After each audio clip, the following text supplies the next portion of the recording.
Yes.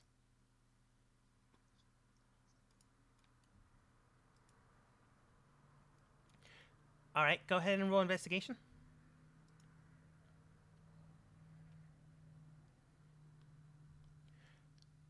How we were looking at the portal, looking at the strange symbols, looking at the infrastructure that's on it. You know that this is magic, but this is overlaying and overlays magic, and this is not something you've ever studied, not something you've ever seen. While you do know some of the spells, some of the incantations, some of the writing, this is currently beyond you. And if you had to guess, you would need more than one traveler, more or less, to get this thing going. Relta examining Alice, you can tell that that little surprise was likely the last. Maybe they did something with her mind, maybe they did something with magic that can't be seen, but you discover no bombs, you discover no uh, secret goblins in the distance, invisible, waiting to strike. She seems extremely upset, but there's currently no one there or nothing there to strike at the moment.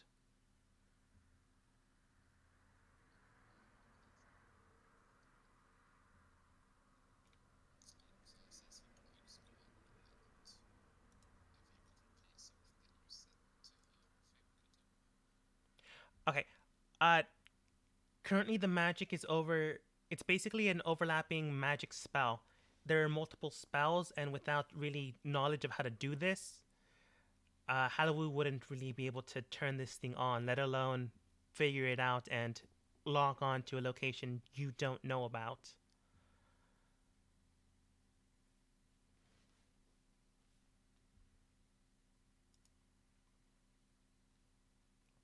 Also, thank you. Right now, my Chrome is blocking Discord.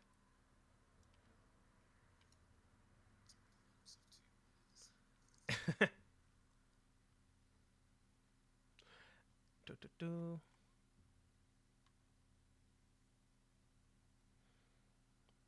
All right. As Halu, currently with bird in tow, curses out in primordial panicking, Ramon then states, all right, I'm going to look into this. Right now, I need to find out where Section 1's notes are, but it's going to take some time. This is not my department. I want you to meet back here in roughly a short rest, roughly 4 hours. This will give you enough time to cool down and enough time for me to research where this portal went and perhaps if we can find the location of Cerberus and where she went. And with any luck, maybe she just got stuck there for a while. Report report back to my office and we'll get these things sorted out. The rest of you, if you need to look for things, need to make sure anyone else is okay, go ahead and do so. If you need a day, if you need an hour, if you need a week, looking at his child, take all the time you need. I will make sure no one bugs you during this time. This is this is something I didn't expect. No one expected this. I don't know how they got in here. I don't know how they knew what they were looking for. We know that they people out there were contacting other people, but how they got into these locations without any information, any badges, I'm gonna have to look into this. So all of you report back, but take your time. If you need me, I'll be at my house getting Millie and making sure she's safe as well.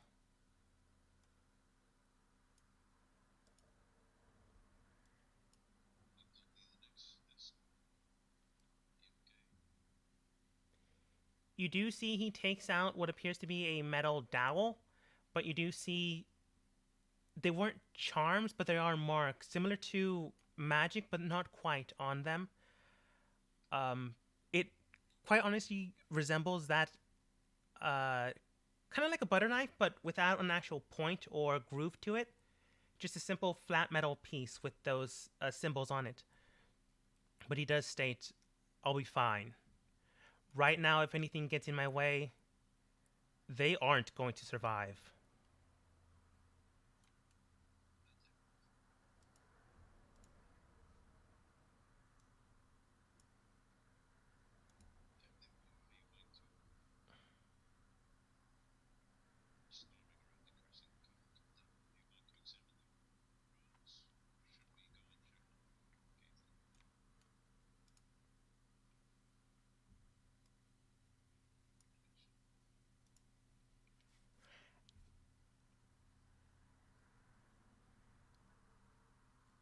Halu is currently typing, but as Ramon tries to leave, Alice quickly lets go of him and rushes over to Halu, embraces and just keeps saying thank you for a while, and then goes back.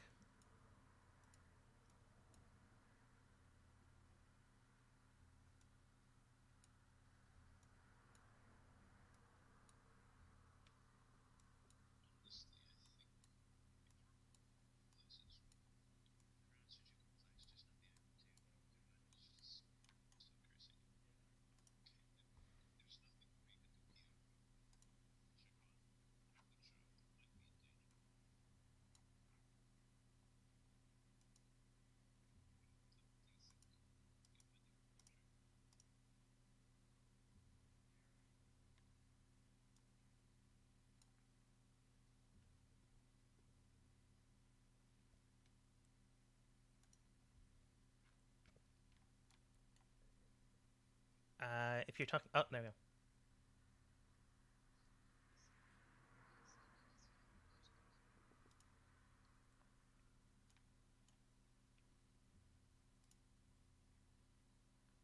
All right, you guys go off and try to check on. For some reason, I was saying, thinking a different name. Uh, on Caitlin.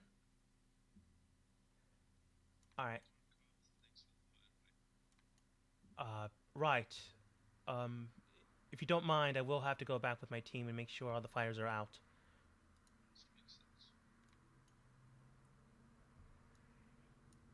He does move up and ahead.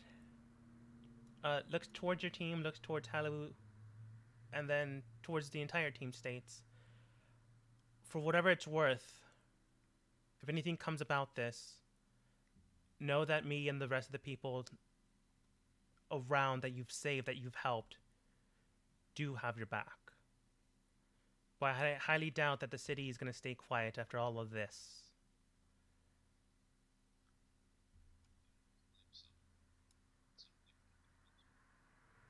Not not just someone, my friend, but anyone that they see or have seen as a lesser. So do watch yourselves out there.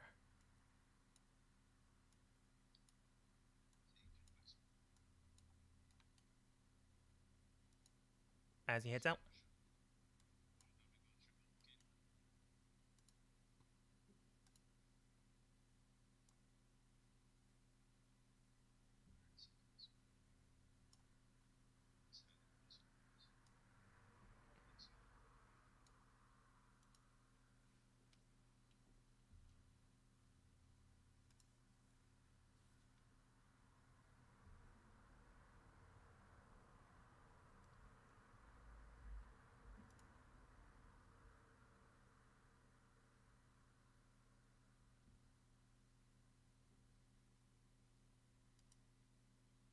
All right. Uh, Caitlin, you get a as your horse gets there before you, as you head. I think you said you were gonna go to sleep.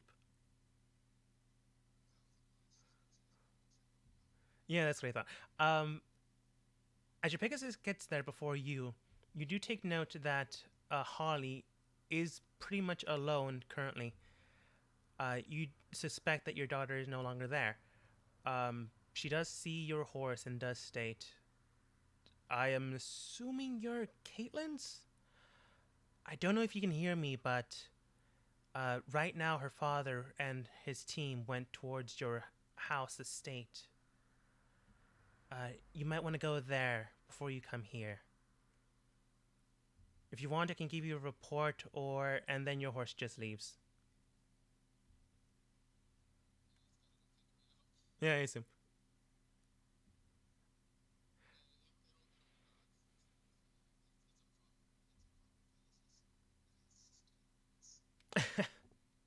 All right.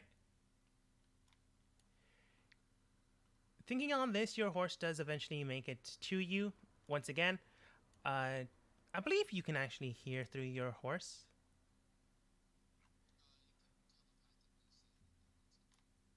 Yeah, so it would do so without issue. Do you go to Holly or do you go to your estate? That's what I assumed. So as you arrive to your estate, you notice that your butler is currently there, flanked by two elven. You would call them warriors, as they do have fighting regalia upon them, but they aren't holding up arms. They're simply at attention.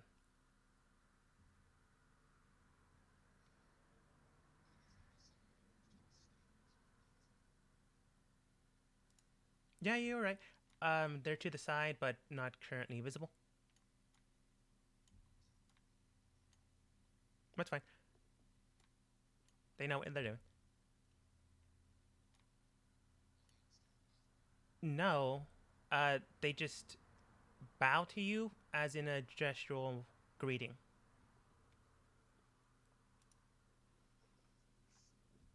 One of your attendants. It's a zombie, yes. I thought it was thematically appropriate. If not, let me know.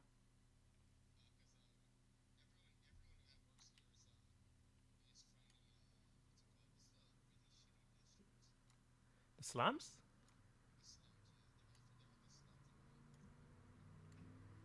Yeah. Hmm.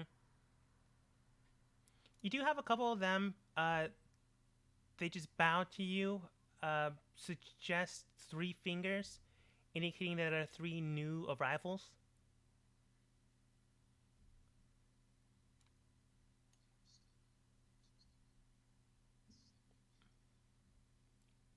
All right.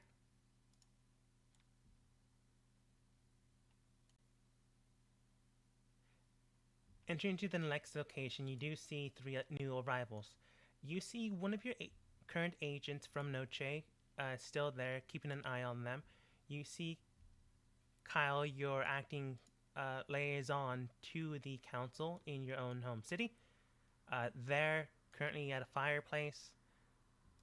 You remember inviting her, but right now it's kind of awkward since the family's all here.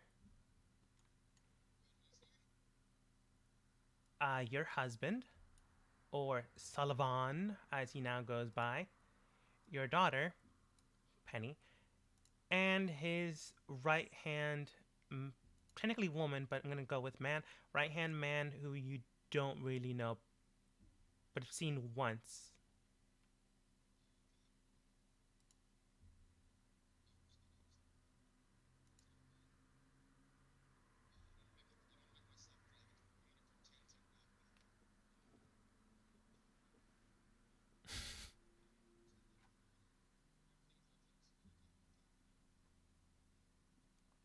All right. Uh, your daughter looks towards you, looks towards her father. Both of you look different. Both of you can, she can tell, are rustled up. She's not stupid. She can easily tell that this entire scenario has caused commotion. So she looks towards you, looks towards her dad, and simply states, Um, if you guys need to talk, I can go to my room. Sullivan then states, That would likely be appropriate, wouldn't you say?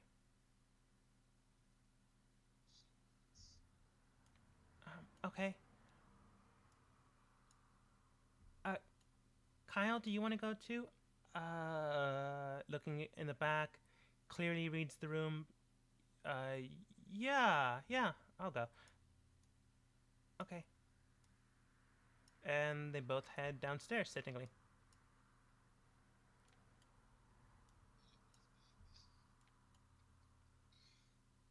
What? You have a main room and rooms for attendants. You didn't really. Well, your council didn't really anticipate a child. You know, I mean, maybe. Depends on how this conversation goes.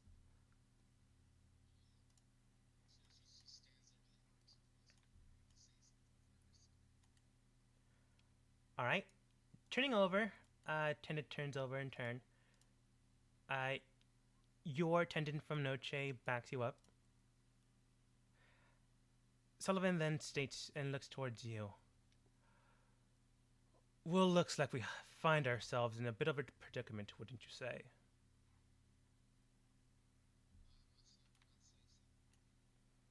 And why not?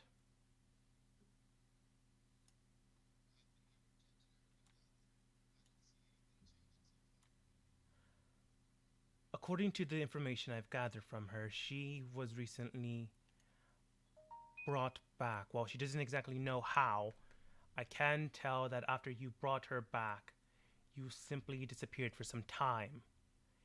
You presented her a potential love interest and then simply discarded her as if she wasn't even there. Those are not her words, but they are mine, and I can clearly tell that they're likely true.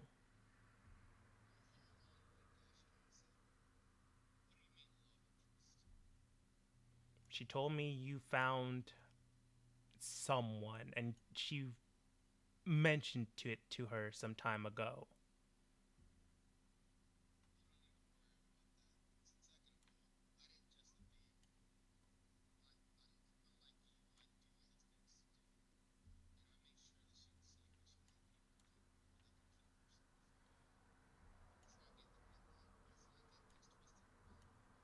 Yes, according to the information I've received from my missives into town, thanks to the council members and the councilmen I have in the city, I was able to acquire and state that this is true.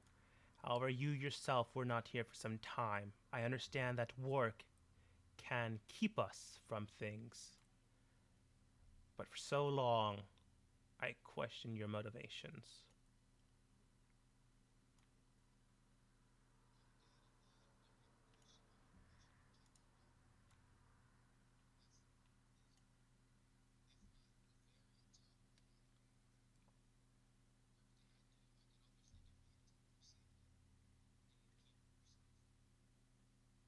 If that is the case and you find this to be true, then I suggest you hand over custody.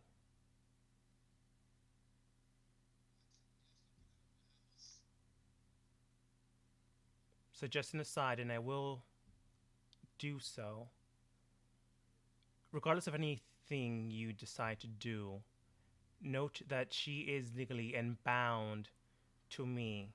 Your death certificate from my own house has already been filed. Therefore, you have no legal authority over her. This is not a request. This is a simple observance of the law and a politeness to you.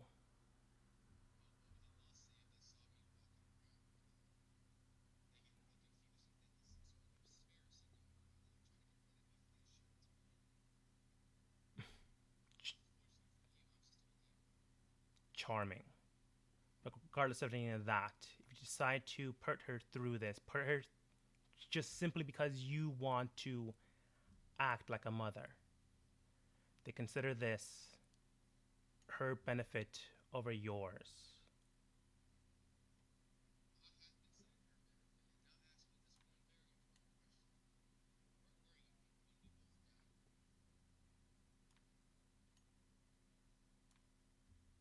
In town.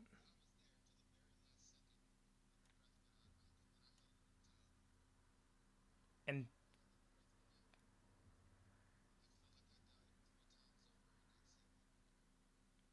and that has haunted me still. While you were away, while you were not protecting her. I was in town believing you had things, believing you. He then stops shouting because you can clearly tell he's about to shout really loudly. While I was in town, you weren't able to do anything. While you are not weak, I can give you that. You are not the best fit for this job. If you believe you are, I don't have a rebuttal for that. But I can tell you this: she is safer with me than she is with you.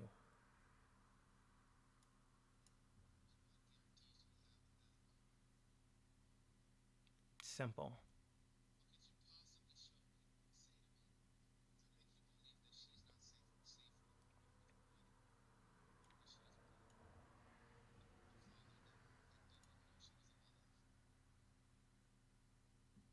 Yes. And who was the one that kept that secret from me?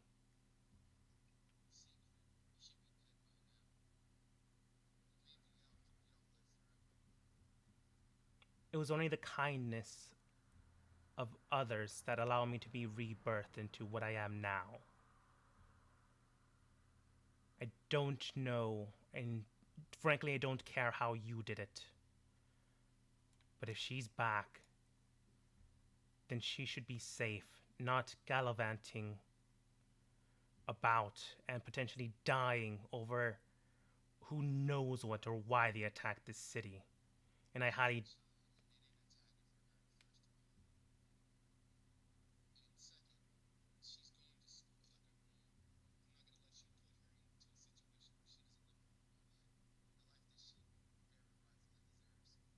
Sh-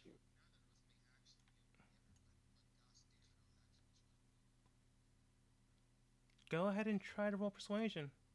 Disadvantage because he knows better. Well, he doesn't know better, but he assumes he knows better. Oh, that's pretty good. You can see he calms down for a moment, but just a moment. He does state, you do have some points. There are schools where I'm from, there are children her age. She doesn't have to live alone, she doesn't have to be isolated.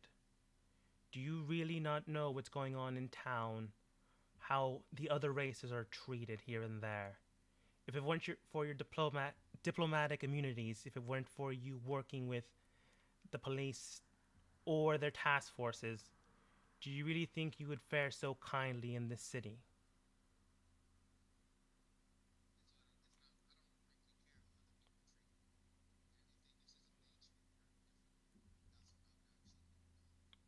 And they will. Do you really think all this is simply going to blow over?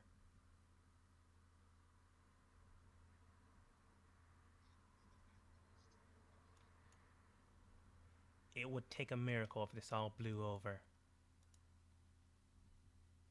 If you don't really understand what's currently going on within the city, or what may happen, then maybe you should think upon this.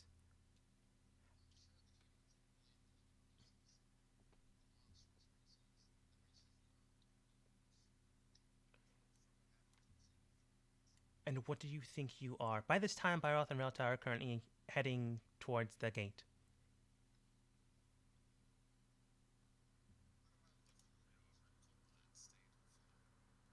By this time, Byroth is heading towards the gate.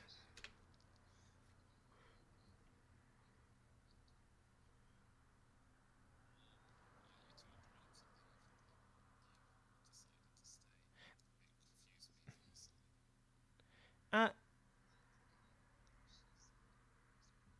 I mean, yeah, Relta, I can understand her character doing that, but Byroth might want to, can or cannot. It's up to him.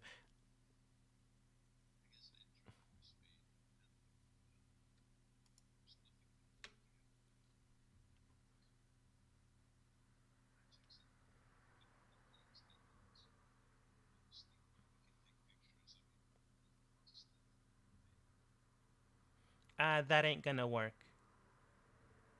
Type.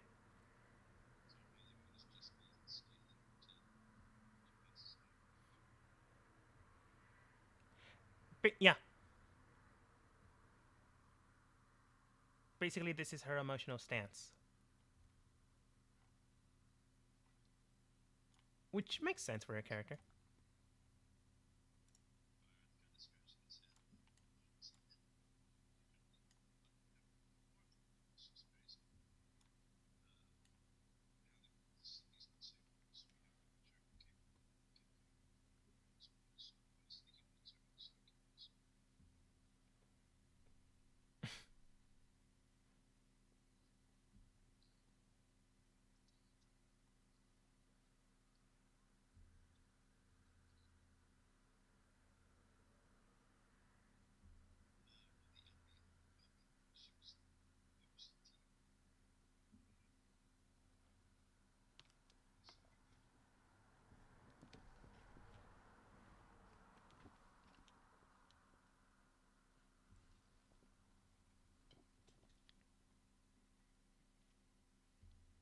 Type.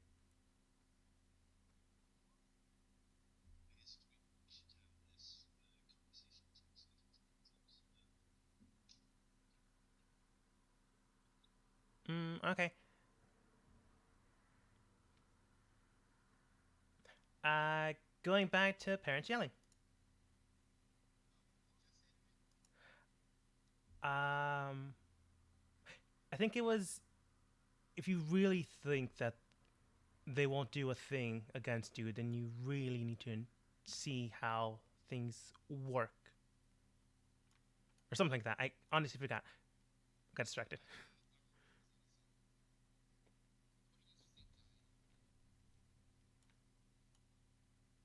I genuinely don't know. When I tried to peer into your soul, into your mind, you rebuffed back. Whatever you are, I really don't care. But you are different, and they will see that.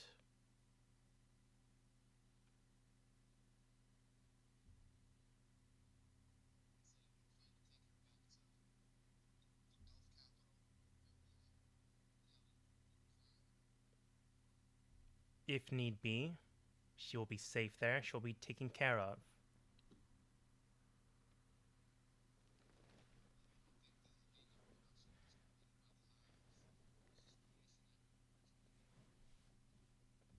She may be a wood elf,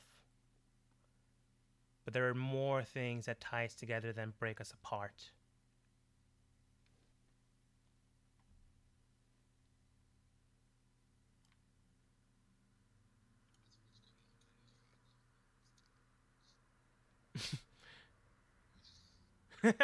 uh, he does look at you and then state, again, I'm not threatening you, but I am stating the facts. And whether you like it or not, things in town are going to change. For the worst, I'm afraid, for you and your kind, for our kind, those that aren't human. If you truly believe that you can protect her from this, if you truly believe that this is the safest place for her with you, then I will not fight this. But we will speak again about this.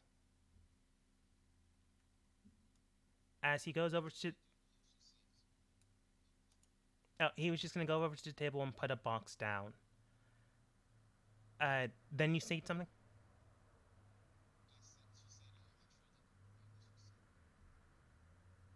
Yes, and I do not doubt you believe this, whether or not it's true. Give her this gift when I'm gone. I'd rather not have her see us fight.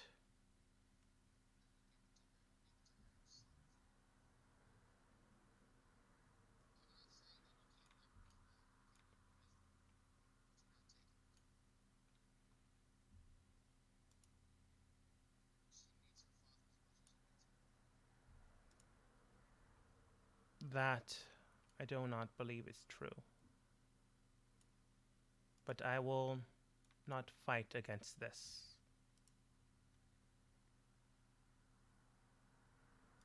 He picks up the box and heads over to the next area. While he does not care for you, he does care for his daughter. Oh yeah, I never. Oh, I thought I had her name present. That was dumb.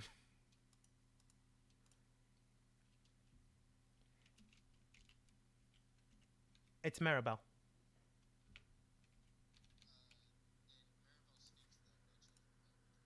Yes.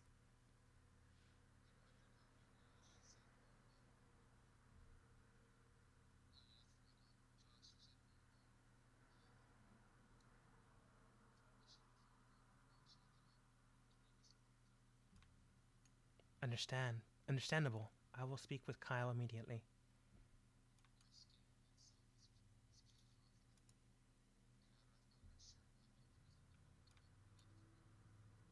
Are you saying this while Sullivan's guard is there? Okay. Uh, I mean, you don't know, but it's interesting just to note. She does state very well then. Well, I'm not sure what this is. I will investigate this and bring it upon their thoughts.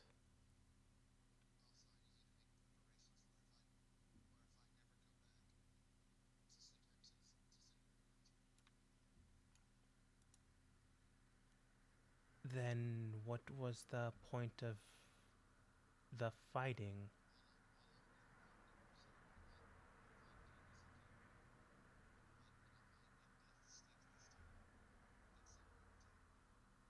Very well then. While she is not of understood. While she is not of our city, she is of our kin. You see, she doesn't move. You assume. You remember that agents sometimes from Noche have telepathic, uh, not gesturing, but messaging. You remember that she is one of these. So is Kyle, but she's not right there. So you assume she's speaking with her.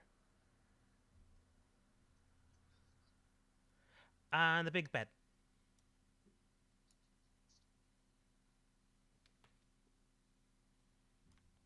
All right. As you begin to head out, Sullivan comes back out, waves goodbye, doesn't really say anything, gestures towards his guard to return,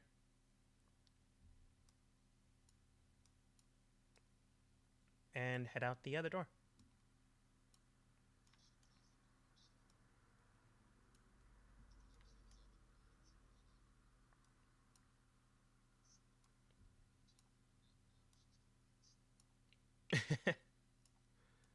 All right. You hear the pitter pattering noise of 5 elves leave the area.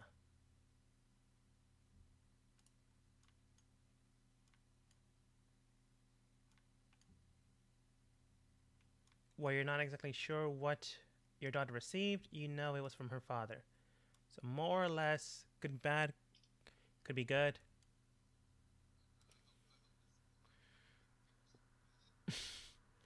Gave her a weapon to stab you in the throat at the middle of the night. Who's to say? But Maribel speaks with Kyle, and Kyle then states, "All right then, let's see here. Find out what's currently ailing Miss Caitlin. Find out the observation, no report. Make sure that everything's settled in case he is to vanish or perish. Did I miss anything, Maribel? I don't believe so, but it is concerning how she's acting. Yes, I had considered that as well. I suppose things are still being adjusted. I suppose so. Let me know what they say within the day. You do realize it takes me about 3 days to get a message across, right? Within the day. Pain in my ass. As she heads out the door.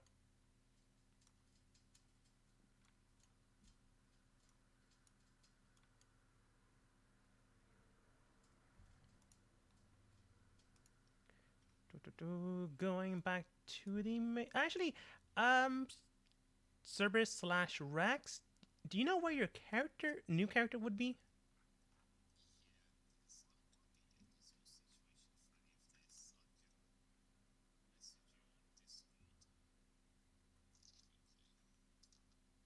All right.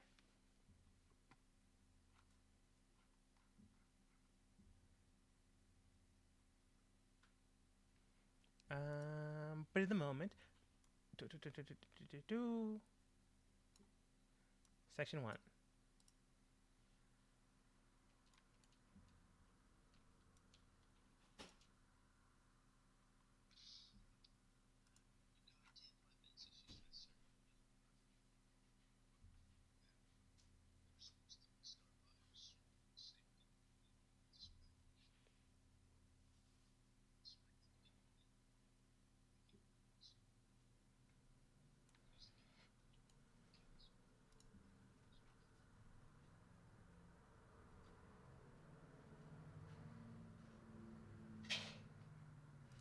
All right.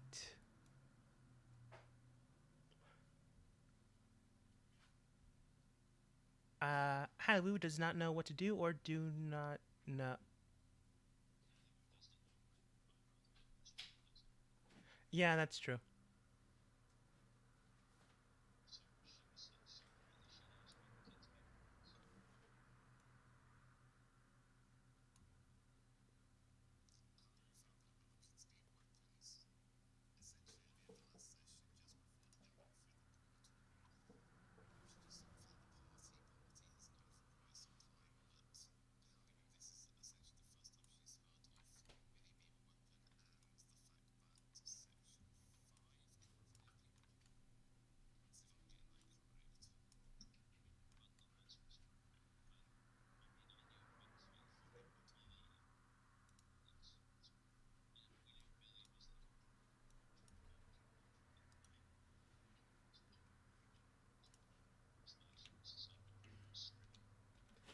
The only information Byros knows, from what I remember, is that you've seen many copy things before, and you've seen the abilities grow stronger. Beyond that, though, you've never really encountered any other information, or never saw any new information out.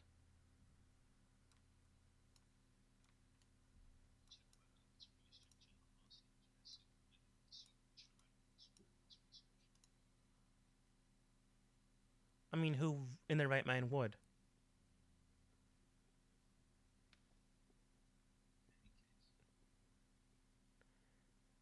Um, but at any rate,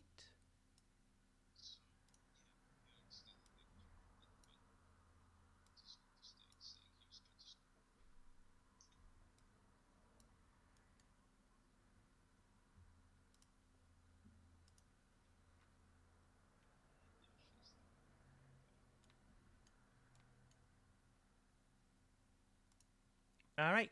She heads out towards the magic school, and we head out towards the technically baking shop. But I didn't think you guys would get here, so I didn't have everything fully prepared. Um, so everyone is currently there. It's just things just. Oh wait, you would have been protecting this site, right? So the bodies of the dead creatures are still there. Just need to show them on the token layer. Mouse, start working.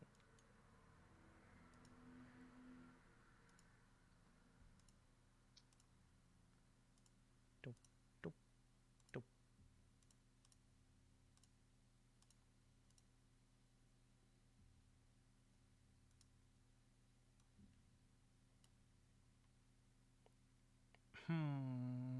I know I have a cafe theme here.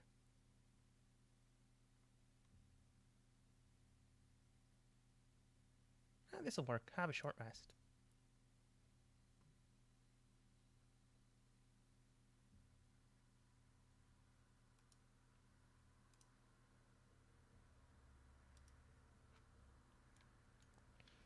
After the situation with the cafe, the little baker's shop, you finally have time to rest. While it isn't much, and the bodies of the creatures you were defending against now lie dead on the streets, thankfully enough, you get a chance to catch your breath. You encountered a few people here and there, but there were policemen in the town anyway, so doesn't really matter to you. Maybe, maybe not. Didn't read your backstory, so I don't really know. But um, they are there. Currently, they're gathering up materials, making sure everyone in the area is safe. Right now, things are calm. You believe this is the calm before an actual storm, but that has yet to happen, so you're just relaxing.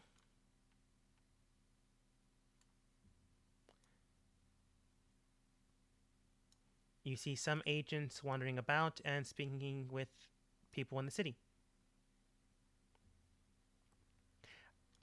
This would be for Rex's character, whose token is not available because I'm not sure which one is theirs.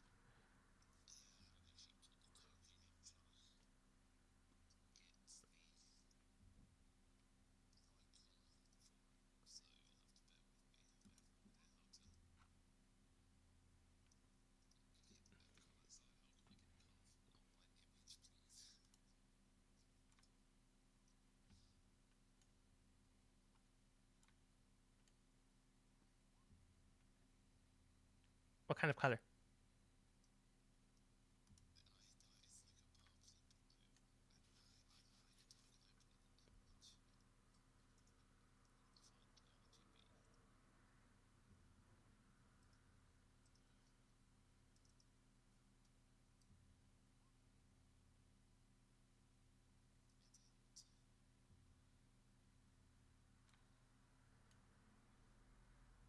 Yeah, you could do that. Router, are you following Haliwu towards the school, or are you sticking around in section 1?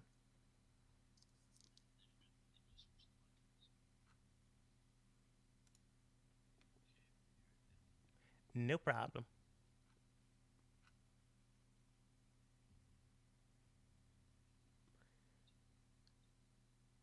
But cafe scene.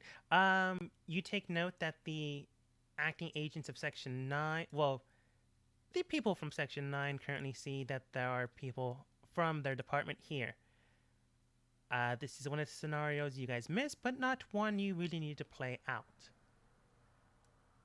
Right now, one of you see people talking to one another, communicating. You see the police currently speaking with witnesses in the area, observing what happened, where these things came from, gathering information and intel, seeing if anything was taken, stolen while they were occupied.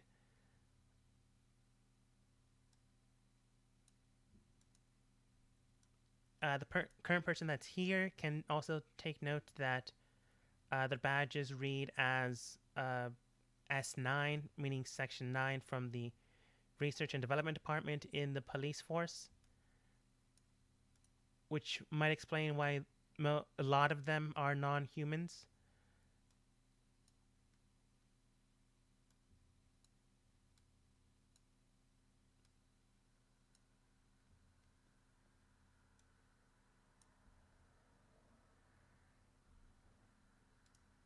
You see one of the acting agents currently not experimenting, but acquiring, not identity.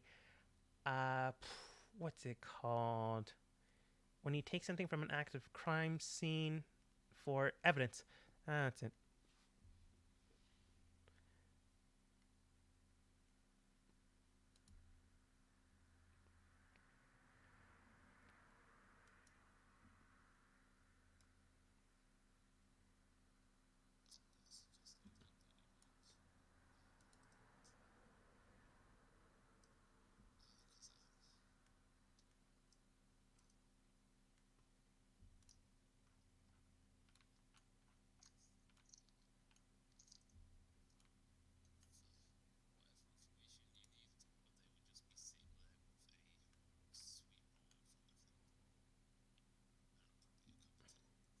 All right. Um, After you get some information, you do take note that one of the Section 9 people head towards you. You see that they're calm, not grabbing their blade and ready to strike at you, or grabbing a sweet roll and joining you. You just see that they are meticulous at their work. You see them speak with a few other people in the area. They wave over towards you as they come towards you. Uh,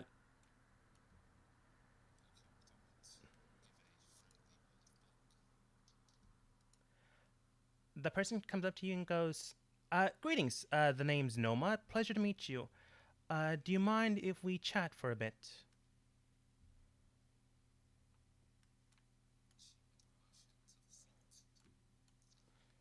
"Oh, thank you." Uh, Takes a seat down. Now then, miss. Uh, do you remember what exactly happened here or when you came around this area? You note that there were five entities in the area, two that were completely disintegrated, and three bodies that remain.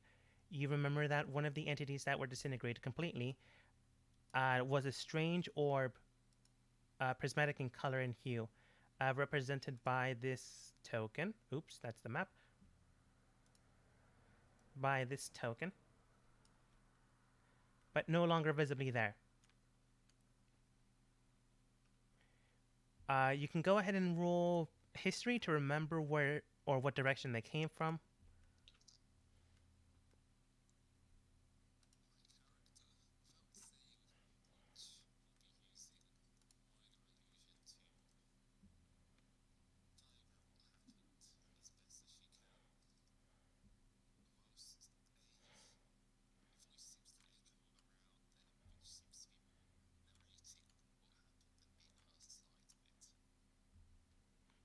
Okay. Your character narrates that there was a strange creature just roaming over the houses and cities and streets. For some reason, it was drawn towards this area. This being one of your favorite spots, you were simply having a nice meal when these things attacked. Taking upon this to protect your quaint little spot, the area and people around began to panic, began to run from these creatures. Thankfully enough, you were holding these things back when Section 9 and others came about. You don't say Section 9, you just present them in your minor illusion. Thinking upon this, you saw them fight quite well as a team, and you yourself were faring quite well. You managed to destroy one of the creatures or dinosaur like beings, and altogether you took note that you, Noma, and Jakarta, the person over here, managed to strike the floating orbs down, and then it just disappeared. Uh, and upon thinking about that, you believe that that thing was summoned, and likely the thing that was causing these things to listen. As once that thing was destroyed, they just simply went on a rampage, not thinking about anything and just attacking anything that moved. Thankfully enough, at that time, wild beasts are easier to take down than other trained creatures. So Section 9 was able to easily take them down. And that was the basic story. While you're not exactly sure where or to a point where they came from or where they were going, it was simply enough good that they didn't arrive to where they were heading towards. You probably said it better than that, but that was the basic scenario of what you saw.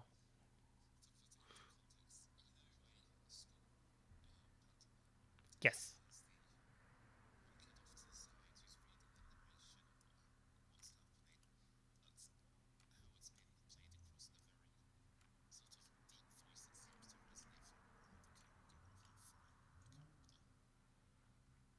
All right.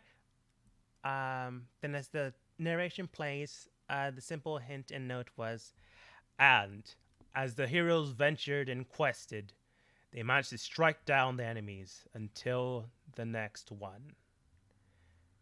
You hear applause, or he hears applause rather, in the background, and the story ends. Don't know if the minor illusion ends, but your characters bow down in gesture as the curtains just roll into not position. No, yeah, position. Uh, Noma is impressed by this.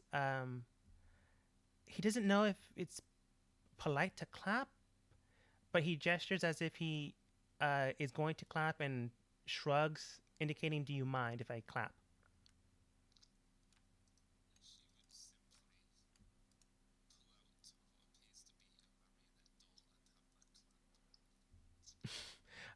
In turn, he does clap. Thank you, miss. Um, if you don't mind, can I have your name for the statement?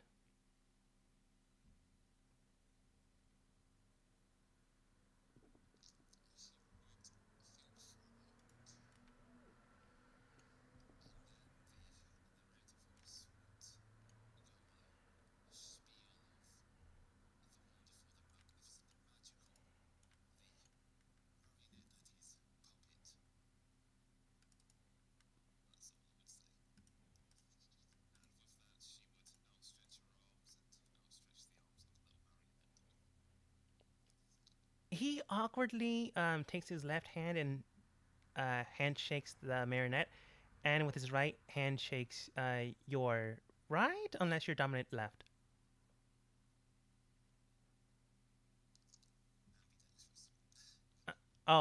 He gets confused and does switches hands from time to time, shaking both.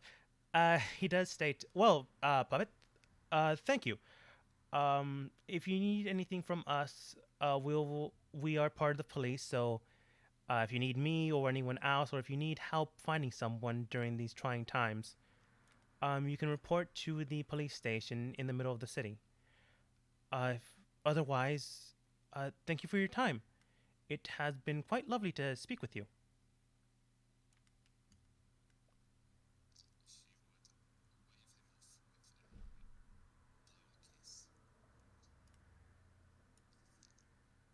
He's kind of on the job, so he doesn't really know how to feel about that. So he nods, which is a little weird. Maybe not to you. Doesn't do anything. Turns a 180 and then speaks with his partner.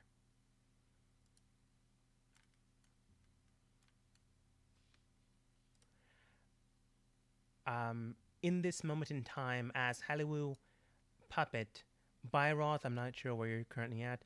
Ralta's probably running with Haliwu towards the school.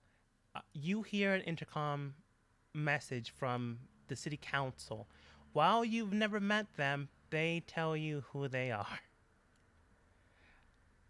In an intercom voice straight throughout the city, you hear, "Attention citizens. Right now the city council has determined that all enemy factions have been eliminated and or taken into custody. Please allow some time before things settle down to acquire any information. If you have anyone to contact within this moment in time, please be advised while we have not located any bodies in the area, potential threats may still be lurking about. Do keep this in mind as you head out into the city. Please let us know if there's anything else you can do by going to the police station in an orderly fashion. Any other information will be gathered and associated within a meeting roughly 3 days from now, and any voiced opinions will be advised and listened and adhered to. The Queen herself, as well as other ranking members of the area, as well as any congressional bodies we may have, will be available to you if and upon request. This has been a message from your city council." As the message dies down, then you hear another one simply state, "4 hours until spell shield depletes. Please be aware. Until then, have a pleasant day." And then that message ends.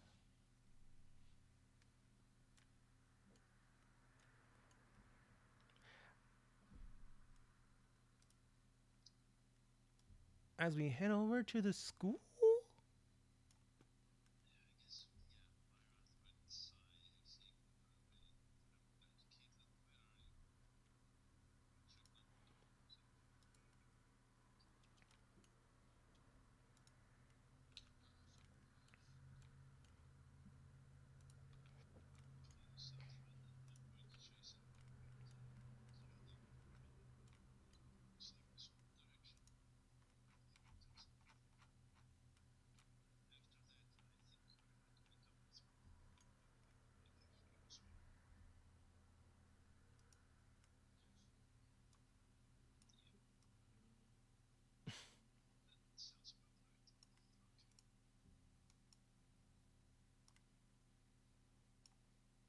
All right. Just hello, hello, hello.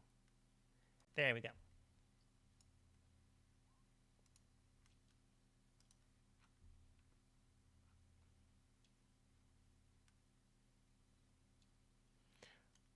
All right. Enter into the fray, Halloween. You do take note that there are, as is pretty much anyone that's currently outside, is an older student.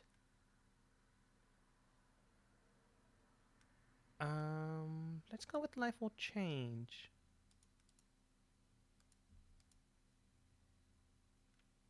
Seems fitting.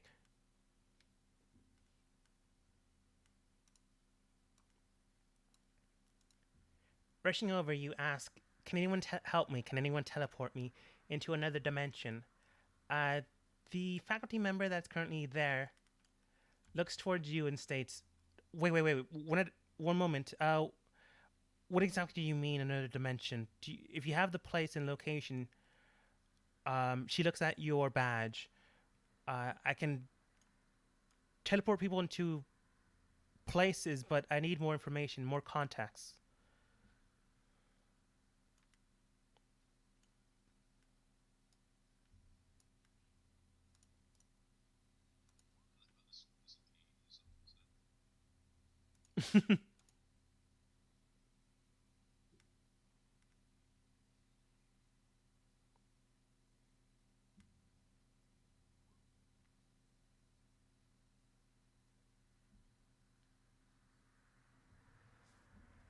Yeah, that's true. Server's currently typing, and the teacher does take note of what you're saying.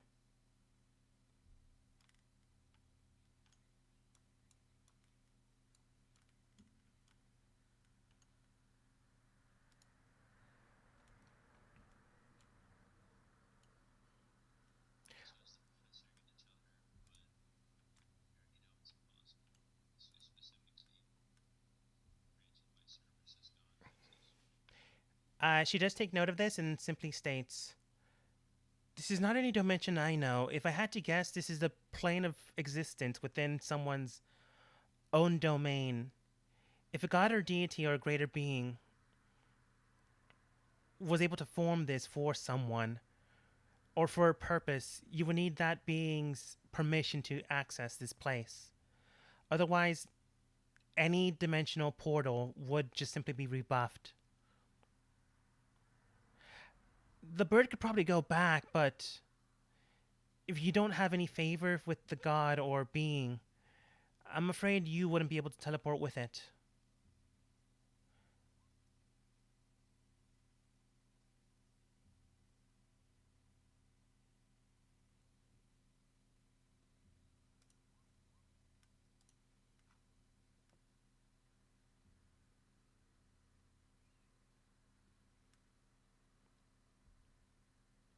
Yeah, I had assumed.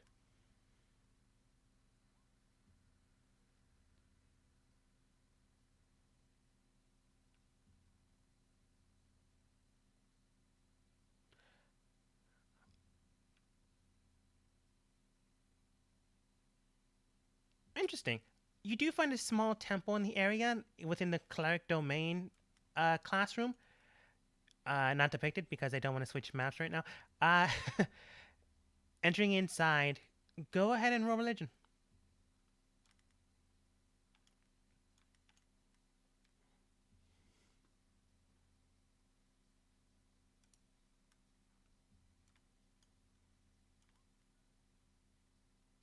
Oh, that's pretty good. Uh, At a game in game, was that the deity or greater being?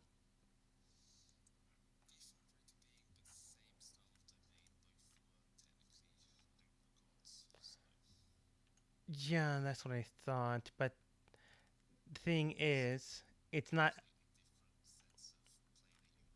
Mm-hmm. Wouldn't have access to the location. So as you pray to this greater being around you, surrounding you, believing this is the person, the being, you get a connection, you get a response, not from the deity itself, but from one of its higher up, perhaps worshippers or perhaps leaders in its sect. It does state, as you begin to pray for this location to help find this spot, I'm afraid this is not in my domain. I do worry for you as you have reached out, but I'm afraid I cannot help you in this matter.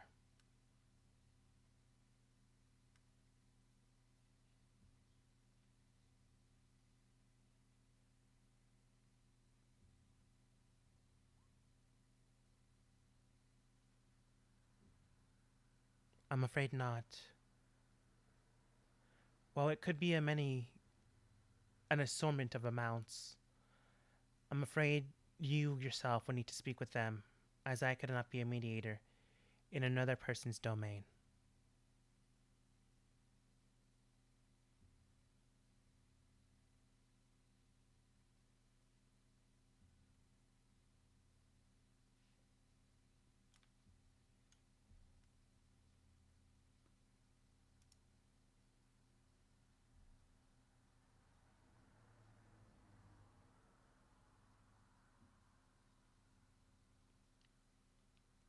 All right.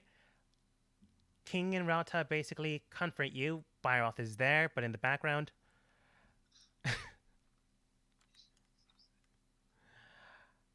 Time, unfortunately, passes for most of you.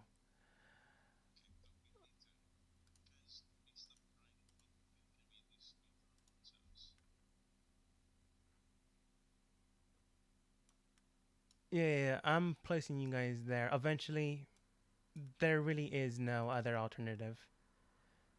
You could go and speak with the council of the city. That's 3 days from now. I don't know why I was about to drag King. I mean, unless King wants to go, but yeah.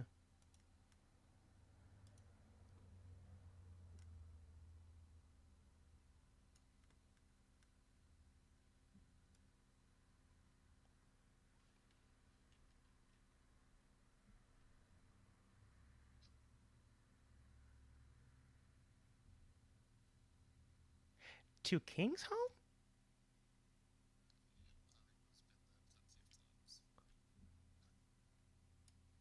Has she?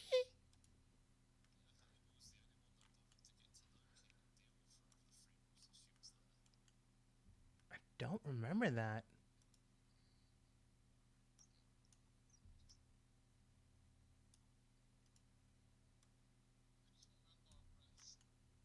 You're fine. You can long rest.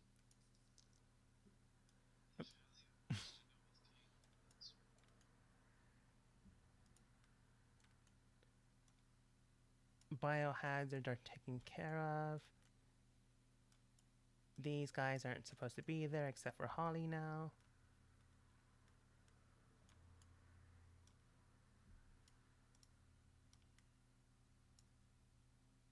It's quiet.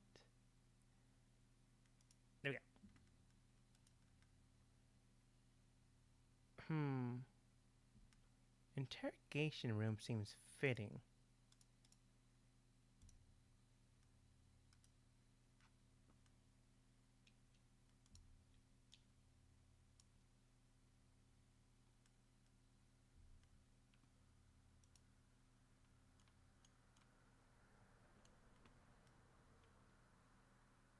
Caitlin, you can decide to be there or not. Up to you. I just had your token here beforehand.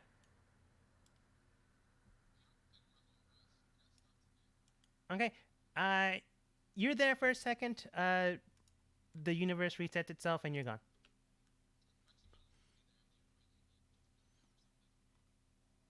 No, you're basically just going to talk over what's about to happen.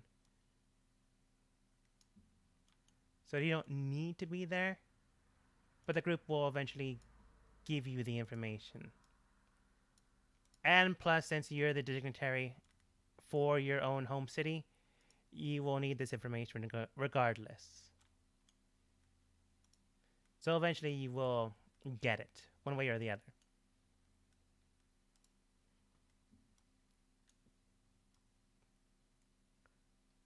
looking for Ramon and his spouse.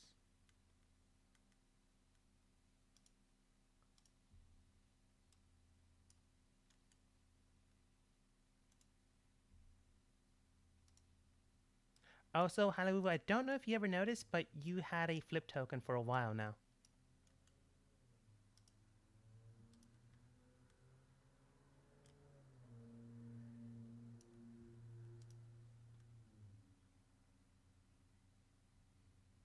That's fair.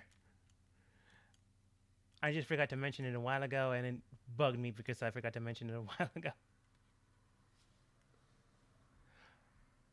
But as Relta and Byroth enter the area, while basically Hallelujah is in an emotional stance where she really can't operate at 100%, Caitlyn is so drained that she can't operate at 100%.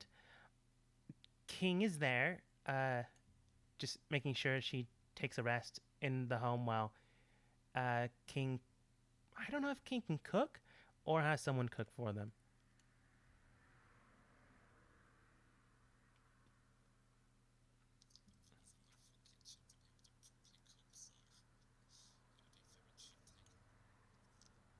That is fair. While Puppet is also in the area, just having a nice, polite conversation after everything is settled.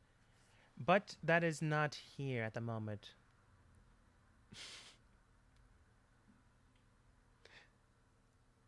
King quickly goes over to the bakery next door, notices Puppet, nods. You guys met here and there.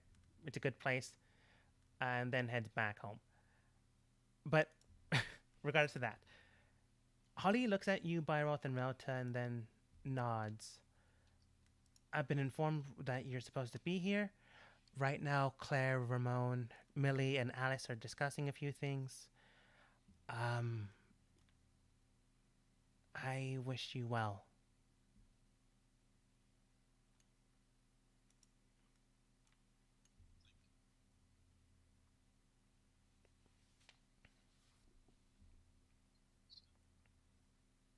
Yeah, if you guys want.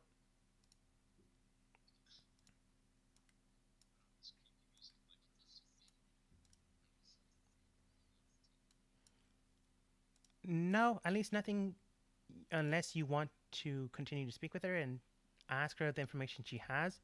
But she's given it to Ramon.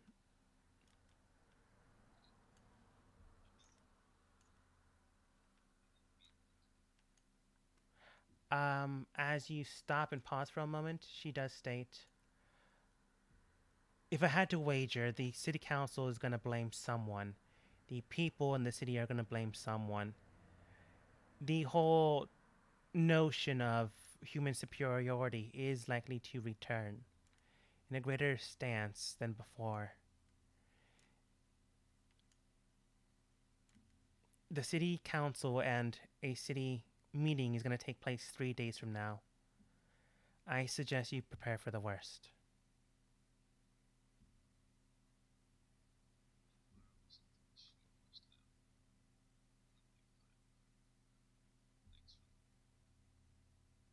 She nods and simply states, the city will be fine for a while, but once the city council meeting starts, I fear the worst, I'm afraid.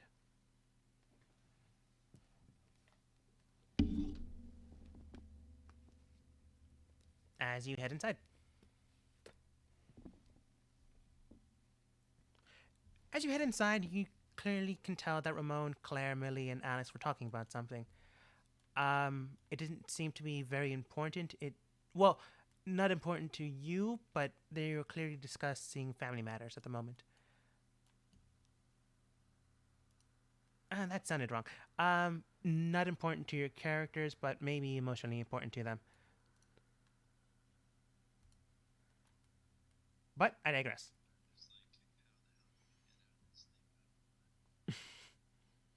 Uh, Ramon looks towards the rest of you and simply states, all right then.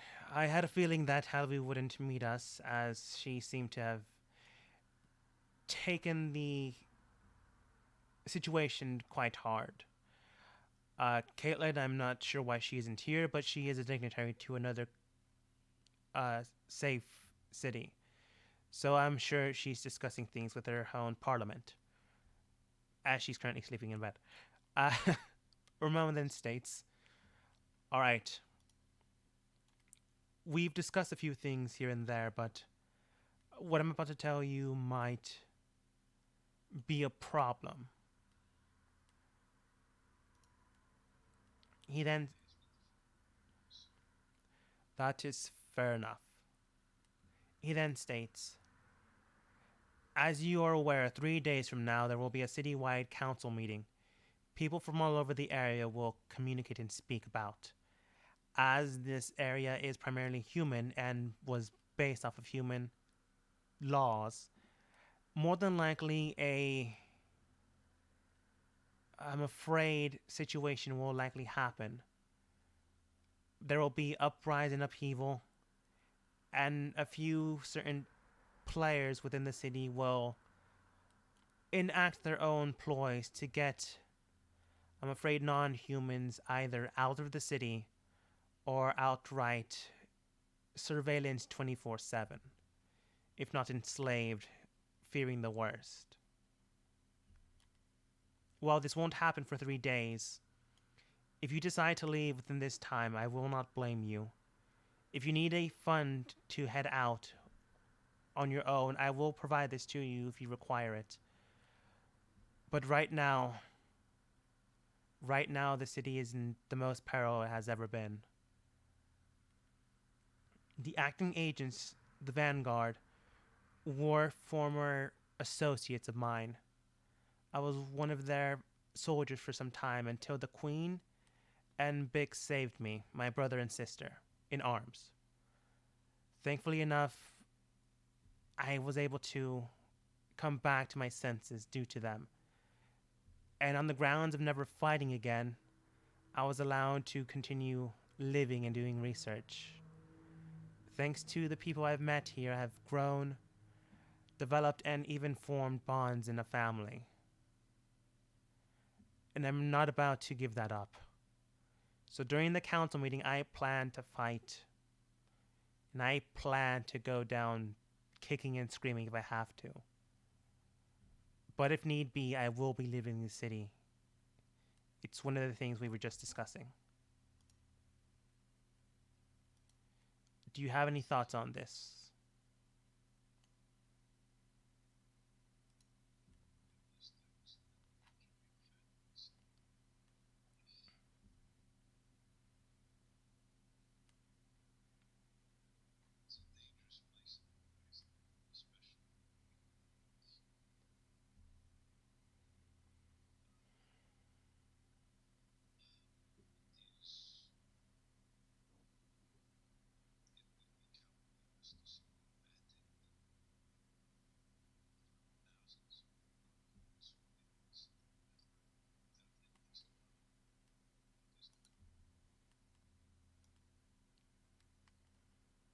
If you need, I can send out uh, feelers out in the city. Perhaps get witnesses to come give their testimony. People you've met, people you've formed bonds with that could help.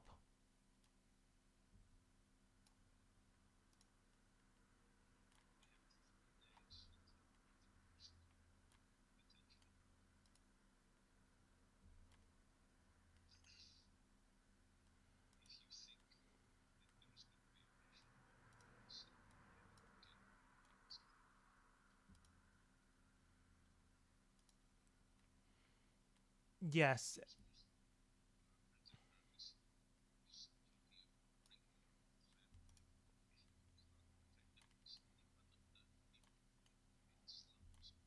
I can protect. I can protect my family, but I would rather make sure they are living a normal life rather than one where I have to constantly protect them night and day. The people of the city, I can protect a few, but not everyone with my current abilities. And if I actually have to, I understand.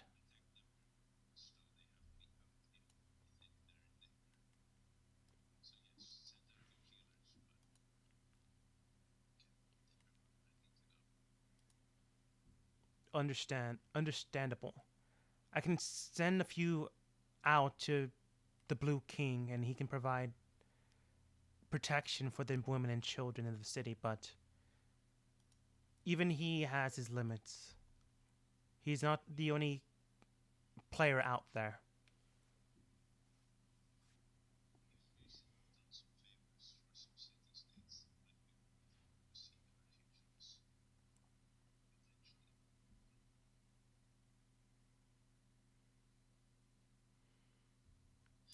If you can,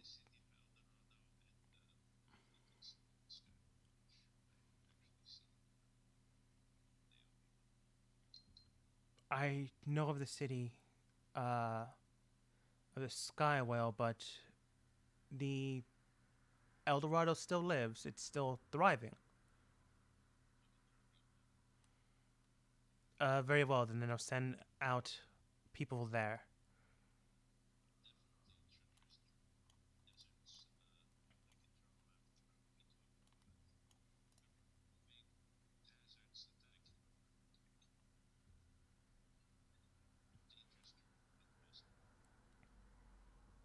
All right. I suggest you get some rest. Right now, rest will likely be your best friend. If you need to speak with anyone, say goodbye or tell them to leave the city before the council meeting starts. I would recommend to do so. I will send out an agent to speak with Halawu and provide your information. If I had to guess, she's not really up for face to face communication right now.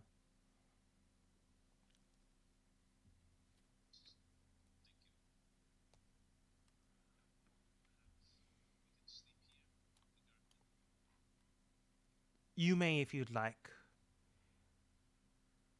Honestly, if it wasn't for Cerberus and the rest of you, I really wouldn't have the life I have now. So whatever may happen,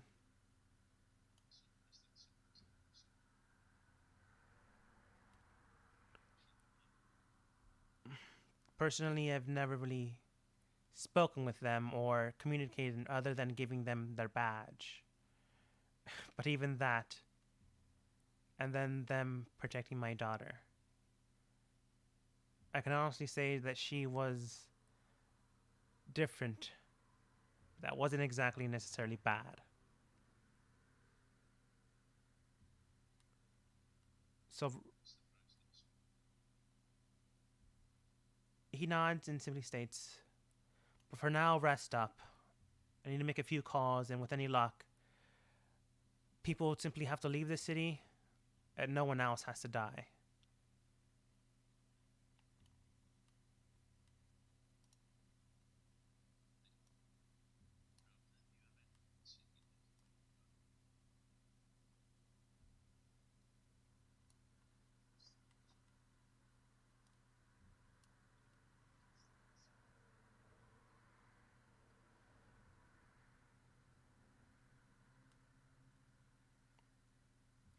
Claire just comes over, hugs the both of you. You can clearly tell that she's afraid, um, not only of the situation, but your own safety. But she does state, thank you, not only for protecting Ramon, but for protecting anyone and everyone you've come across. I've heard from Ramon that Cerberus may have perished, and while I didn't really speak with her, thank I do thank her.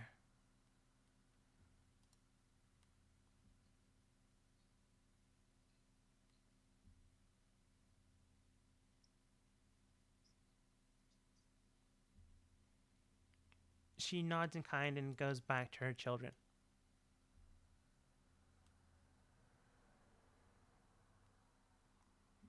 You do see that Millie and Alice are worried, but much to your surprise and maybe not surprise, You can tell that they're taking it in great stride.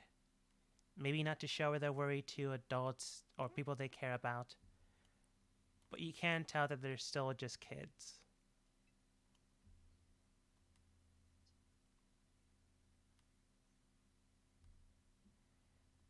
They both hug and stick for a while.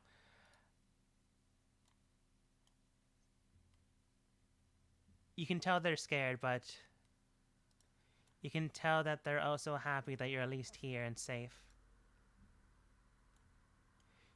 You do see you do see that Alice states towards you, uh, can you think Halloween for me?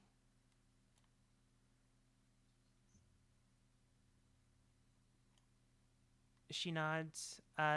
Millie simply says thank you in her own broken English, common, no English here, and they simply nod, not in salutation, but it's an awkward sensation because right now, while they are worried about the entire city, they're a little more worried about you.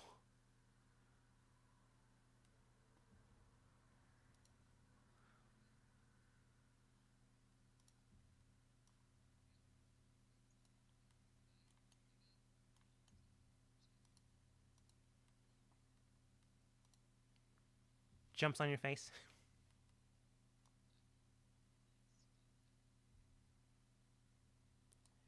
All right. If no one has anything else to do, we can simply skip over into the city council meeting.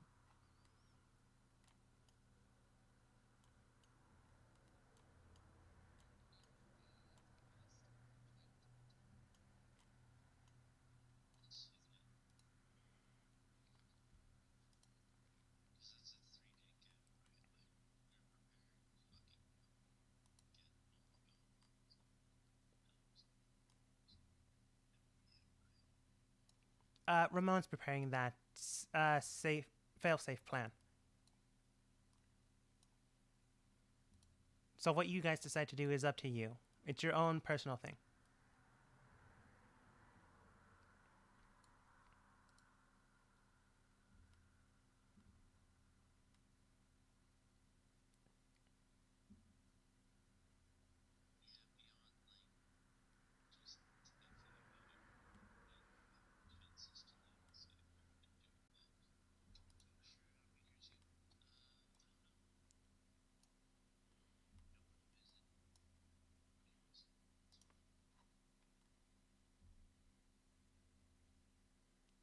Let's see. Rauta's looking into Hallowoo.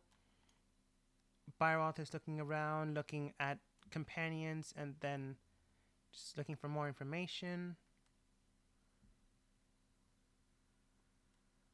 Let's see here. Um, go ahead and roll investigation. Uh, Z. Go ahead and roll investigation.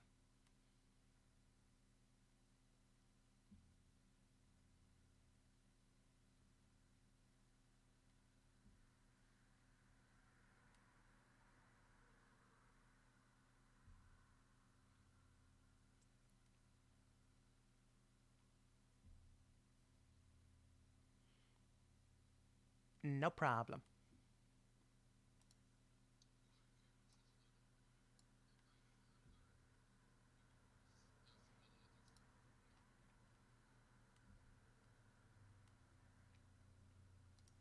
Okay. So no more cat because it's been cut away from you. And the hound you decided to drop altogether.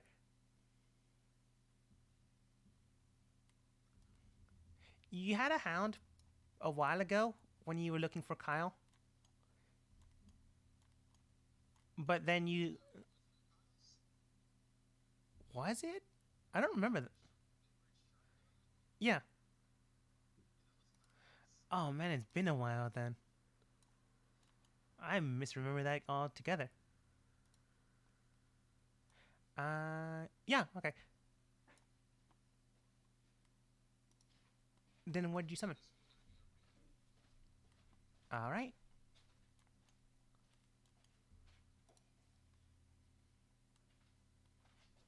You easily do so. Is there any particular reason why, or are you just summoning it?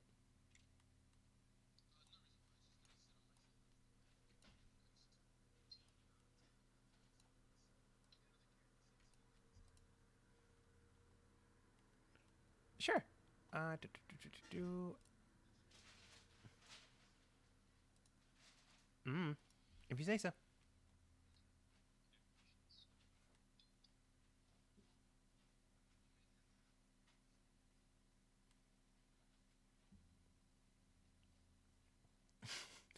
Uh, okay. Basically, because Halibu's staying with King, uh, Rauta gets messages rerouted.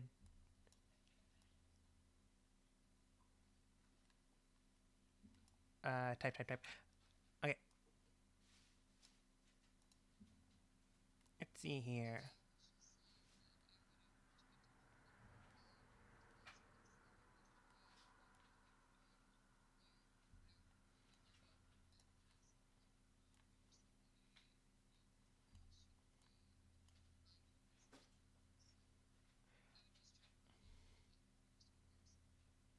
Okay, both of you still have your badges, so after a while, you know that Ramon got a message from Halibu, and you relayed the message back to Halibu.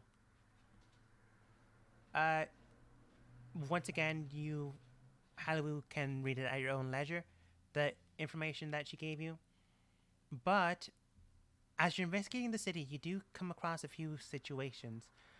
You find someone currently having tea at a nice shop. You do find the slums currently being evacuated by some strange blue entity. They look humanoid, but you're not actually sure what they are. You go speak with the information broker within the slums, known as the Blue King. You get in contact with their lieutenant. The lieutenant simply states, right now, the Blue King is currently handling a few situations. This is a tiefling woman, very pretty, but not exactly uh, friendly looking. She does state, though, I can get into contact with him about within a day, but according to the intel and information we've gathered, there might have to be a mass exodus within the next few days. So I can give the information to them by today, and tomorrow you would have to be here. Otherwise, we may not be here the next day prior.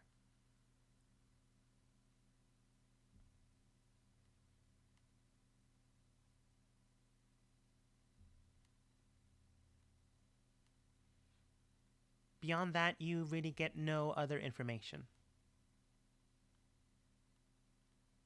So it's up to you if you want to return there tomorrow or not.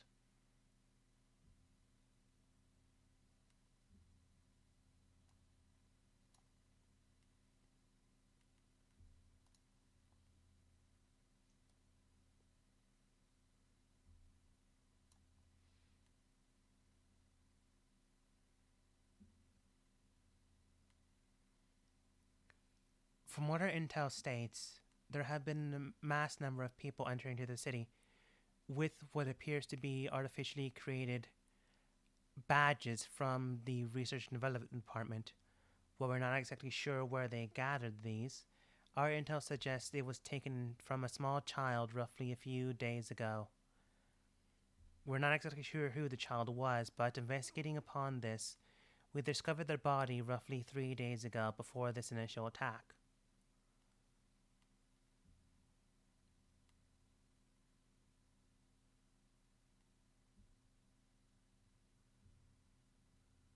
Okay. Beyond this information, however, that would require funds for us to allow you to have it. But I can say that other members within the city have acquired this information as well and will likely act upon it. Any other information you will likely receive within the council meeting 3 days from now. Otherwise, I'm afraid you will have to pay for any other information we possess at the moment.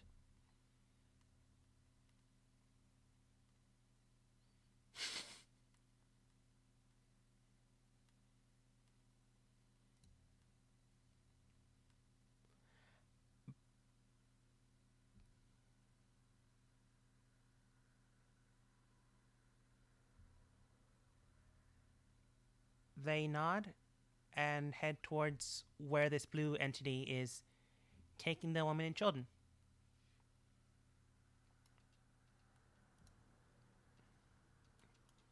Ignore all the tokens. Ignore them.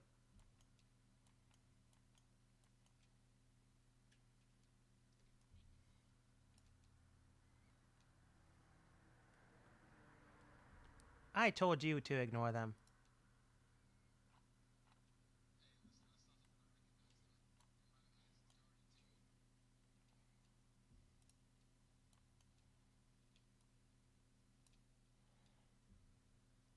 That's weird. Why isn't Millie, Alice, and Claire showing? No. I mean on the other separate, my other account. I suppose it's still loading? Yep, it's still loading.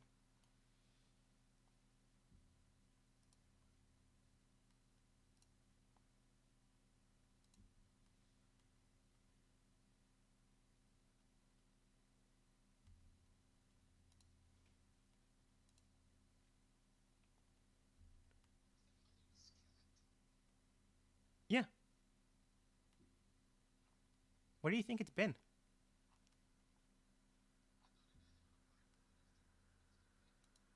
No, it's been consoling Claire, other Claire. Claire with a K.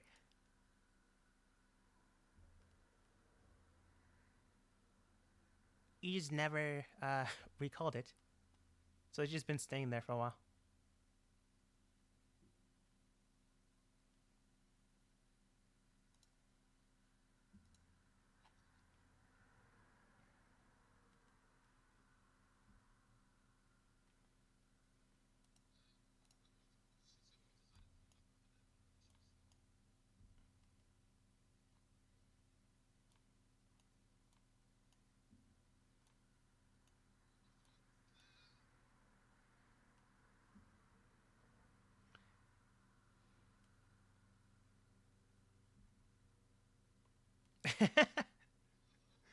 That was funny.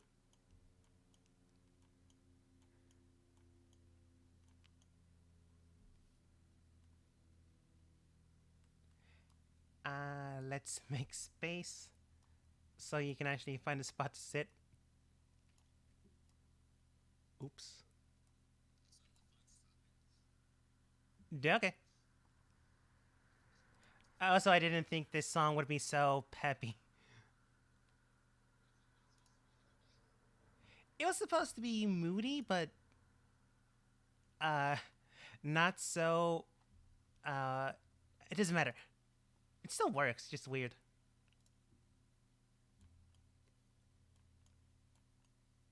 3 days after, you wind up back together. Hallowoo in a less than great state, I would imagine. Uh, Ramon, Claire, Alice, Millie, Relta, and Byroth, and Caitlin just currently waiting in the secondary by the door. All meet up. Ramon looks towards Hallowoo. Um, Hallowoo, during this time, Ramon has been trying to relay information to you. But eventually, when you realize that the appointment date was today, you listen to the messages, and he does state that while he was researching the laboratory and information, unfortunately, the person known as Cerberus, information was scarce and difficult to acquire. Unless you had direct contact with the spirit or being that Cerberus had, there would be no possible way to enter into that domain. However, he did speak with a few life clerics to determine if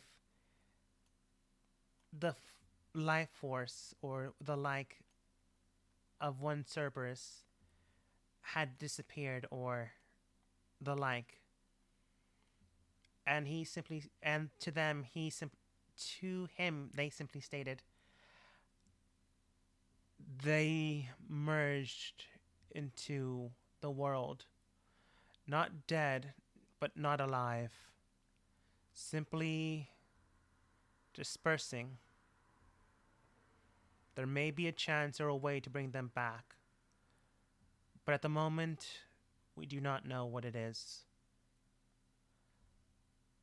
Afterwards, Ramon does state to you, you can take all the time you need, but I do worry once the council meeting starts, as Rauta has spoken to you, or at least attempted to.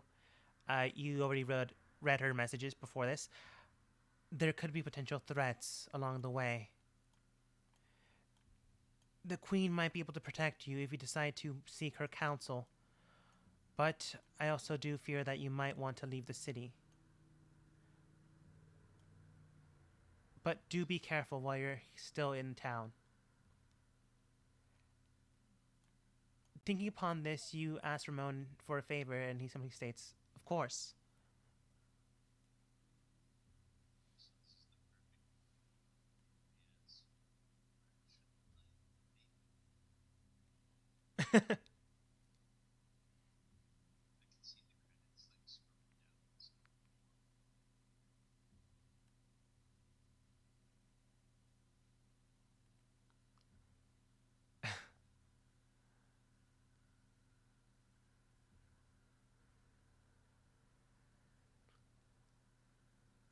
If you do manage to stay, I would be more than happy to have you along. I will do my utmost best to protect this team. Not only the team that protected my family, but the team that is family. Maybe not towards each other, but to me, you all have a special place. So if you want to work with me for my team, I see no reason to say no.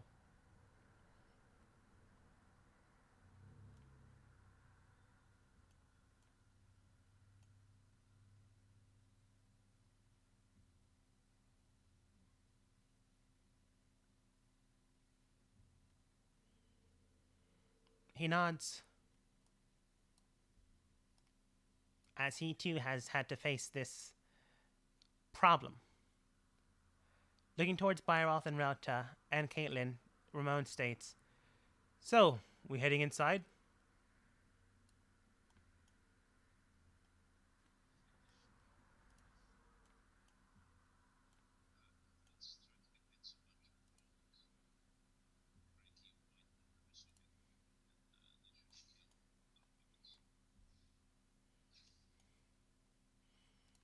Some of them are women, but you're not technically wrong.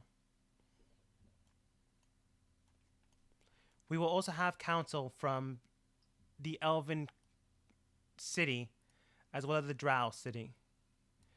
Kaylin herself can mediate for her own faction, but that'll determine her own state of things, and that might put an a wedge between cities. So it'd be up to them.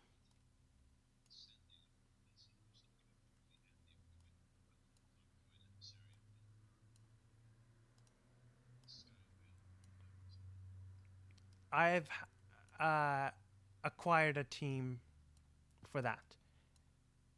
We will be in communication not to once we actually make established connection. But when we need that, it will happen.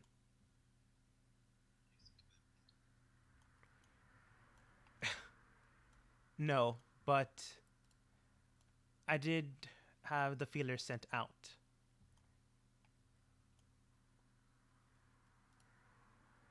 Uh, Going through the metal detector, no one went off.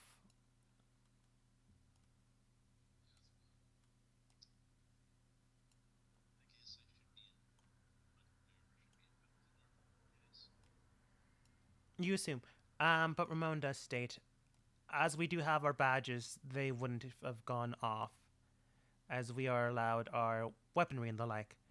But that doesn't mean others aren't as well.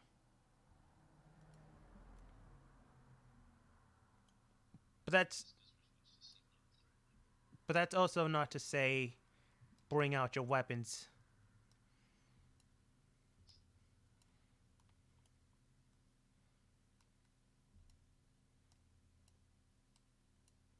Also, by the way, if you want to speak with something specific about him, that's why I'm taking my time. If not, we can just skip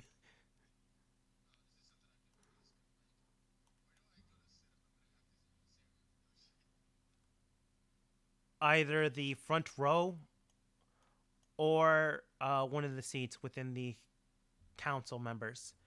If I had to guess, alongside the Drow or the Elven council.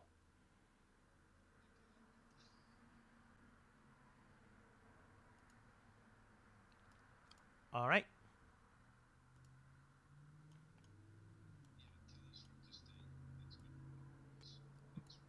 probably the first row then, as that's where I will be heading.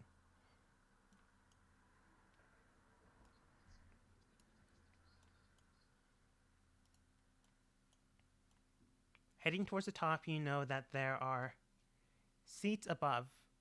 The Elf and Drow are over here. There is a seat above that, but it's not depicted.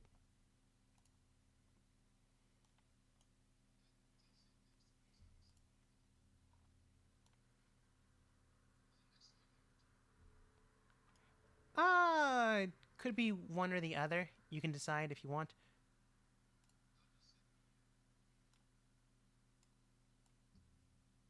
Okay. I'm gonna change the music, but already you can tell that there is a clear divide within the room. If it wasn't obvious, left wing, right wing.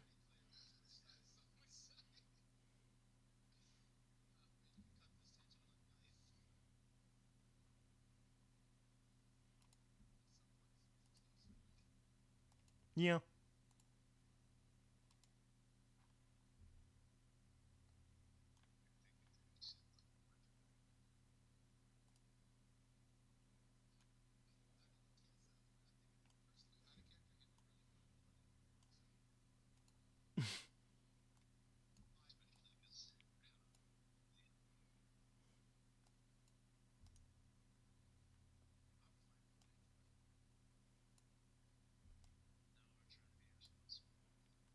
You see that he gestures towards any seat? Uh, Alice and Millie take left. Claire and Ramon stand in front.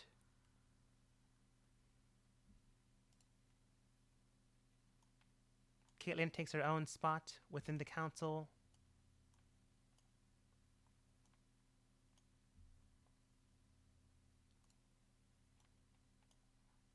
Other people are here. Well, you don't know many of them. You have seen familiar faces here and there within the city, within spots. You do take note that there are some people you've never met here. Maybe people you were supposed to, but never really did.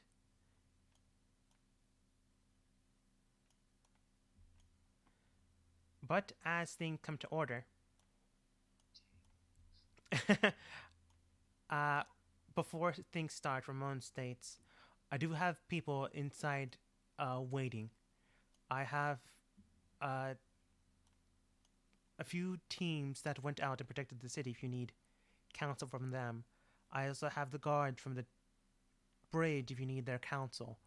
I have Section 5 here in case you need their report.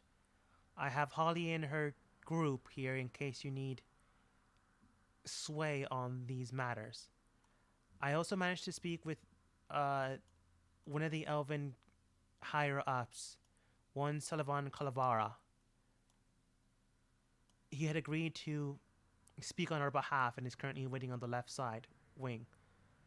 I also have a few people in the city that are willing to vouch for you. One Bella Belladonna, one Cove Caravara, one and a few others within the city.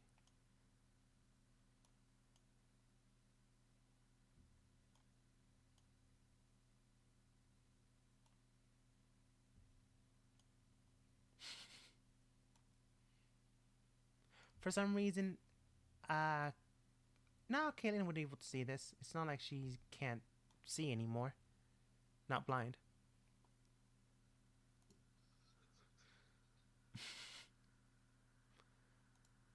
For now. But the council members stand. The queen. Oh wait, this is supposed to be this way. There we go. Oh no, wait, still wrong. There we go. One moment after I announce it. Everyone gathers up, communicates, and speaks with one another. After a while, you hear Gwen and the person next to her, the one with red hair and a red coat, hit gavels upon the ground. You do hear Gwen then state, "All right, then, we're about to communicate and hear what the city has to say. I and the other council members will be addressing these situations you have, the problems you see, and the recommendations you would like to take. Bix here will act as the guard liaison in case you need any information or in case any of you get too rowdy," pointing towards the man, well, gesturing towards the man on her left. Left in picture, right on her actual side. Yeah, he grew up, dude. uh, the other council members you know as Ver.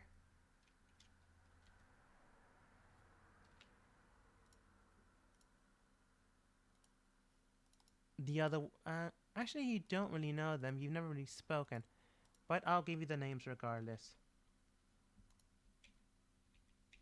Asara.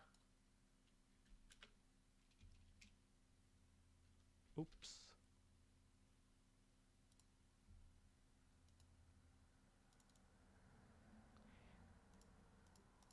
And Mark.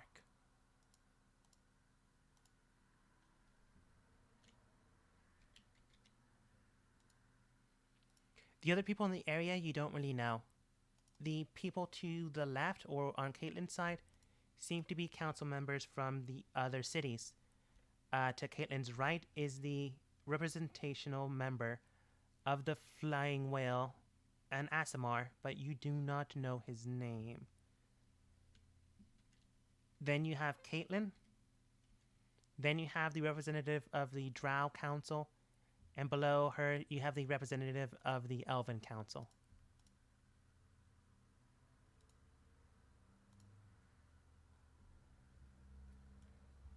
She then states, Gwen then states, "Now then, any opening remarks before we get started?" You then hear one of the humans on their side state, "Yeah, I have one. Why are we even doing this? We all know that they should be going. Get going." Then you hear one of the Dragonborn on the side that you're currently on, most of you at any rate, state, "And what's that supposed to mean? Do you really think we wanted this to happen?" You hear another human then state, "What do you mean you didn't want this to happen? Obviously you did. Why else wouldn't they not attack any other sites or any cities?" You hear another woman on your side then state, "What do you mean? You don't even know if that hasn't happened or not.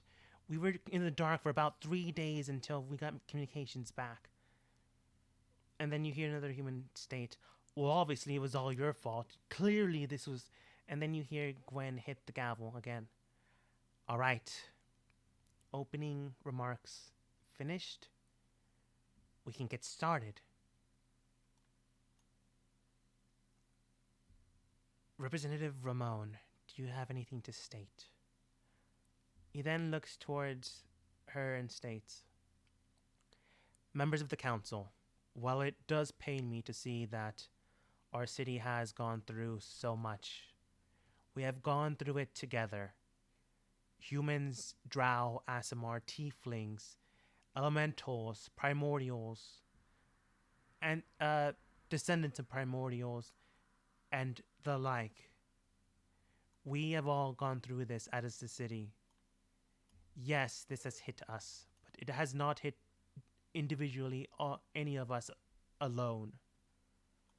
I have here representatives from various areas of the city, people that have been hurt, that have felt pain. I am among one of them, but I am not the only one. I know that some of you have lost loved ones, have lost faith in this system. But if we lose faith now, then we might not be able to get it back. If this attack showed us anything, it has showed us that we as a whole are safe. That we, not divided, are a city worth saving. So if any of you have something to say, if any of you believe that divided we will conquer, then I'd like to ask whoever decides or deems this possible to step up. Because I have more than words. I have evidence and I have people willing to testify. You then do see a man step up out of the woodworks. The two people in the back see them first. He is old, he's grizzled, but you do see that he doesn't have any affiliated marks towards the city. You do see, however, that people seem to recognize him as if he's a staple of the community. While you guys don't really venture inside the city, other than jobs you have to do, the only one that might probably know him would possibly be Caitlin or the new characters.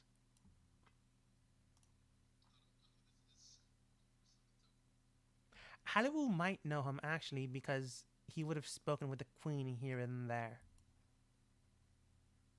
Yeah, this is one of the people that Ramon had likely made mention. People in power that would likely make their move during this meeting. You know that he is strong. He is powerful. He fought when the city was being established. He fought against the monster races, and he still sees them as such. People believe in him. People trust him. You know him as Walter. He's spoken with the Queen on defensive strategies and meetings. He's spoken in the part of how to protect the humans. He's always made the language precise. How do we protect this city? How do we protect the humans within the south wall or the south gate? But he's never really mentioned anything or anyone else. From what you can tell, this man will likely be your biggest obstacle right now. But right now, you have time to decide what to do or how to do it as we end the session for today.